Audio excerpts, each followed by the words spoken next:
Un autre problème, ça je dois vraiment vous dire, c'est le manque de consécration. La malédiction est venue dans votre famille par l'impudicité, et toi tu te dis chrétien, tu es impudique. Là, tu as ouvert la porte à l'ennemi. Car la Bible dit que votre ennemi rôde comme un lion rugissant, cherchant qui dévorer. Et certains, vous avez des problèmes de malédiction parce que vous demeurez dans les péchés qui ont apporté la malédiction dans vos familles. L'idolâtrie, et tu es idolâtre. Fétiche, des fois quand on te vole, ok, n'a pas que talis.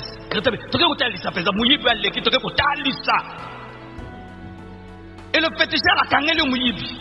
Mais kangi peut vivre, non? Quelle est ta vie? C'est facile de dire, ah papa, tu as détruit nos vies à cause de ça. Maman, tu as détruit nos vies à cause de ça. Mais quelle est ta vie? As-tu une meilleure vie? Ou tu es aussi impudique, ivrogne, menteur, escroc, voleur, comme les membres de ta famille?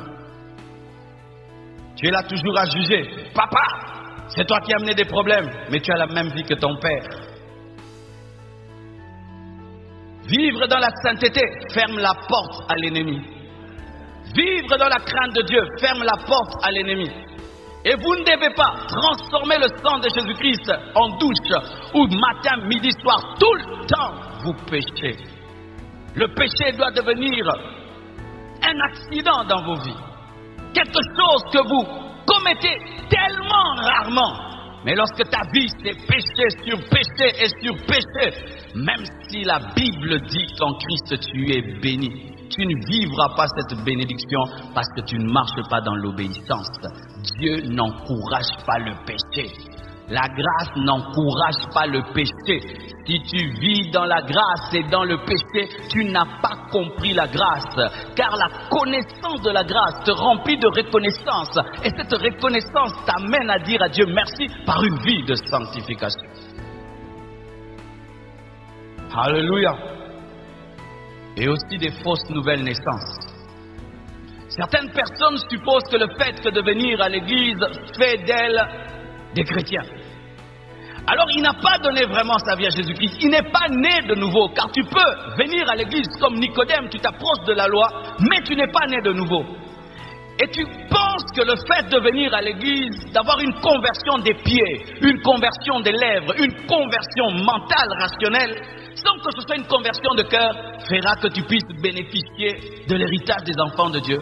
Ça fera que tu viens à l'église année après année, et comme tu n'es pas né de nouveau, tu n'es pas converti, tu vis les malédictions de ta famille et tu dis que Dieu n'est pas fort. Mais je me suis converti, ma vie ne change pas, je vis toujours la vie de mes parents, de mes frères et sœurs, mais je ne vois pas la promesse. Mais est-ce que tu t'es converti? Lorsqu'un homme est converti, il y a un signe, il y a un passé dans sa vie et un présent. C'est-à-dire, tu peux dire, j'étais et je suis devenu. Si tu ne peux pas dire cela, tu n'es pas né de nouveau. Quiconque est né de nouveau peut dire, avant j'étais, maintenant je suis. Si tu ne dis pas ça, frère, même si tu donnes l'offrande, même si tu donnes la dîme, tu n'es pas un enfant de Dieu. Et la malédiction familiale t'atteindra parce que tu n'es pas enfant de Dieu et tu ne peux être adopté par Christ. Vivre dans le péché, vivre sans une vie de consécration, ne pas être né de nouveau, fera que la malédiction sera continuelle. Et je t'assure, mon frère, si tu es en ce lieu, tu ne peux savoir à quel point être un païen est un grand danger aujourd'hui. Vous allez voir quelqu'un qui va chez un féticheur, il prend qu'un habit, un petit habit, un morceau. Ah là là, c'est grave, dis c'est grave. Un morceau de ta chemise, il coupe, toi tu restes à la maison.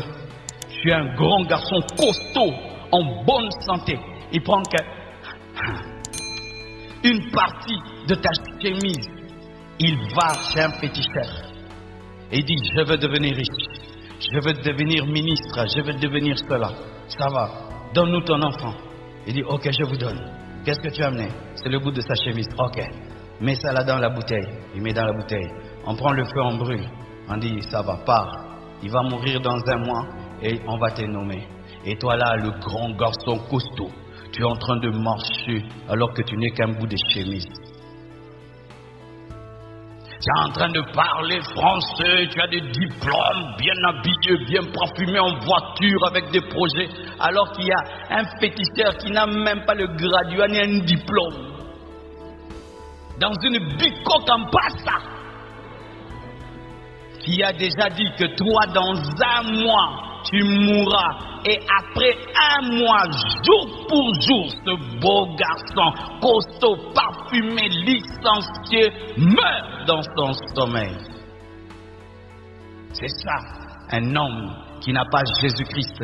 Tu n'es pas différent d'un coq, d'une poule. Tu vois, le coq, il est là, dans la basse-cour, il est fier. Mais toi, tu as dit, il est bonne année.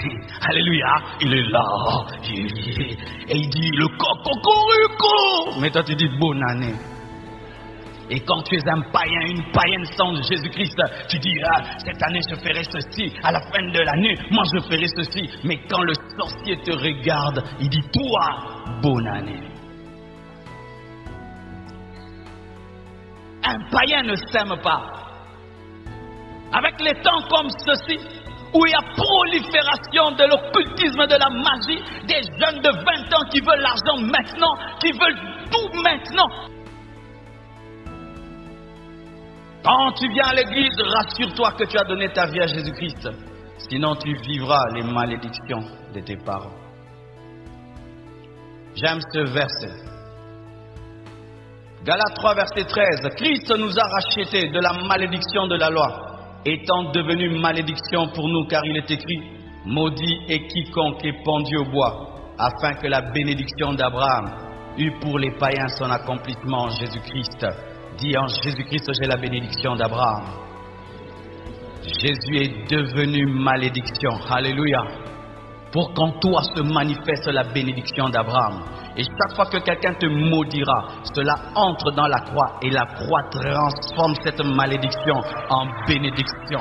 On ne peut jamais maudire un enfant de Dieu. Personne ne peut te maudire. Je dis personne ne peut te maudire. Personne ne peut te maudire. Je dis personne ne peut te maudire parce que Jésus a déjà été maudit et il est la machine qui convertit et transforme toute malédiction en bénédiction. Ainsi, il aspire la malédiction et rend la bénédiction d'Abraham. Frères et sœurs, c'est ça ton héritage en Jésus-Christ.